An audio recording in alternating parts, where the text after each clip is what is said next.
Darren Waller, you are a Miami Dolphin? This comes out of nowhere. A trade for the New York Giants as Darren Waller, who I think we all forgot about, is no longer a Giant, and he's heading to Miami. You're watching Giants Now by Chat Sports. I'm your host, Marshall Green, and you guys know the rules. When the Giants make a move, we make a video, even if it means Darren Waller is coming out of retirement just for the Giants to ship him off to Miami. We cover breaking news in real time. This is why you subscribe. We just crossed over 77,000 subscribers this morning. Major shout out to y'all. Thank you, thank you, thank you. We're almost getting close to 100,000 subscribers. If you love the Giants and you want free videos every day this offseason, hit that big red sub button. I did not wake up today and look at my bingo card and see a Darren Waller trade.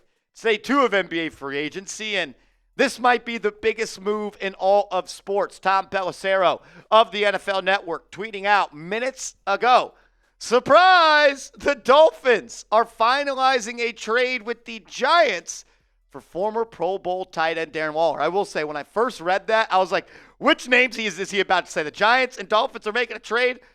I would have bet my life savings it was not Darren Waller, who's coming out of retirement to play in Miami. A fascinating twist for Waller, who retired last summer, and a new weapon for a team that just traded Jonnu Smith. The Miami Dolphins were in really search for a new tight end after they sent Smith to the Pittsburgh Steelers in that blockbuster trade we saw yesterday where Minka Fitzpatrick went back to Miami and Jalen Ramsey goes to the Pittsburgh Steelers. And then we patiently waited for the trade details, and here they are. The New York Giants are trading Darren Waller and a conditional 7th-round pick to Miami, and they are acquiring the 2026 6th-round pick that the Miami Dolphins own. And is it the biggest return for the New York Giants? No, but at the end of the day, what did we really think that they were going to get for Darren Waller? And if you can turn a conditional 7th into a 6th by trading a player that was not going to be on your team this year, that is an absolute win. So, Joe Shane, salute to you, my man. You found a way to add a 6th-round pick to this team, and now you look at the overall draft capital for the New York Giants as they're heading into the 2025 season. Before you know it, we'll be talking NFL draft. They do have their 1st-round pick. They do not have their they do have their second, excuse me. They do not have their 3rd-round pick because that is the pick that they gave up to move up and select the future 10-time Super Bowl champion Jackson Dart. You also have a 4th-round pick, your 5th-round pick. You have a 6th-round pick coming from Dallas. That was for the trade last year where you sent the D tackle from Buffalo to Dallas. I'm blanking on his name. Poor job by me. I apologize. You are acquiring a 6th-round pick from Miami. And you have your own 6th-round pick. So 3 6th-round picks heading into 2026. 7 picks in totality. You have 1 on day 1, 1 on day 2, and 1, 2, 3, 4, 5 picks on day 3 of the 2026 NFL Draft. This is wild. I'm going to be honest with you. I didn't think that this was possible. I'm still trying to wrap my brain around the fact that Darren Waller, the guy who retired from the National Football League, is coming back and trying to play for the New York Giants. Or not trying to play for the Giants. Clearly, he wanted to play somewhere else. There was a report that came out that he informed the Giants that he wanted to play this year. I do not know if he informed them that he wanted to play for the Giants, but he informed that he wanted to play. And look, did the Darren Waller experiment go well for the Giants? No, it really didn't.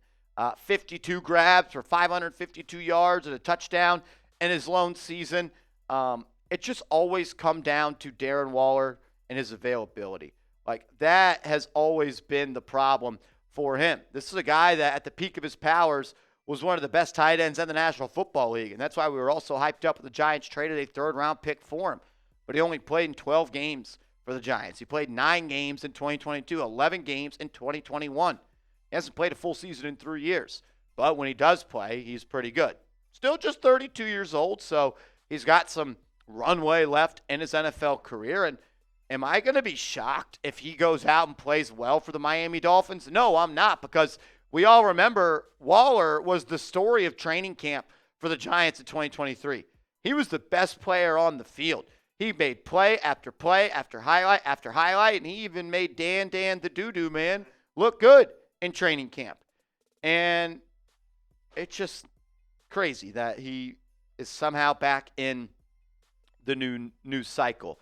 I'll say this. I'm rooting for Darren Waller. I've always been a fan of him. He's had a tough road in life, and he's found a way to overcome obstacle after obstacle after obstacle. He talked about it, that scary health concern he had with the Giants. He was in the hospital for 3.5 days. He had trouble breathing. He thought he was going to die. And he also talked about recently how, which I don't love this, he kind of knew at one point he was done playing in the National Football League in a game with the Giants. And I'll tell you a little bit more about that, but go to chatsports.com/USA Giants. That's chatsports.com/USA Giants. The 4th of July is almost here, and you can rep the best colors in the world, also repping the best football team there is. Chatsports.com/USA Giants. That link is clickable down in the comments and description. Darren Waller hopped on a podcast recently, a couple weeks ago, and he said, yeah, I knew I was just done playing in the NFL, which sounds like his mind's changed, obviously, now. When the Giants played the Buffalo Bills in that 2023 season, where it was kind of that infamous play where Waller got held at the end, where the Giants had an opportunity to win the game if he caught the ball, but he got held and he didn't call it. They didn't call the flag, and he dropped it, and the Giants lost. But he said in that game, I knew my time in the NFL was over when they were kind of using me as a fullback. And he was that offset tight end where he would be a lead blocker for Saquon Barkley on a couple of different plays. And he kind of said, he's like, I didn't tell anyone, but I just looked around and I'm like, what am I doing out here playing tight end? Like, I'm not, what am I doing out here playing fullback? I'm not a fullback. I'm a pass catcher. He's a wide receiver. I wouldn't even almost label him as a tight end. Like, he's a glorified wide receiver. Big body, wants to run routes, wants to catch the ball downfield. And I think in an offense like Miami, he's going to be able to succeed and be efficient. Like, that Miami Dolphins offense is loaded, and Tua likes to get the ball out quick. And I'm excited for him, and I'm rooting for him, and I'm hoping the best for him in Miami. And I guess I'll just say thank you as well for getting us a 6th-round pick. So, Waller, I'm rooting for you. It's good to see you back in the NFL, man. You're a damn good football player, and you deserve to end it on your own terms. And for the Giants, you turned a 7th-round pick into a 6th-round pick. Could have been a hell of a lot worse. Make sure you are following me on social media, Twitter, Instagram, @MarshallGreen_.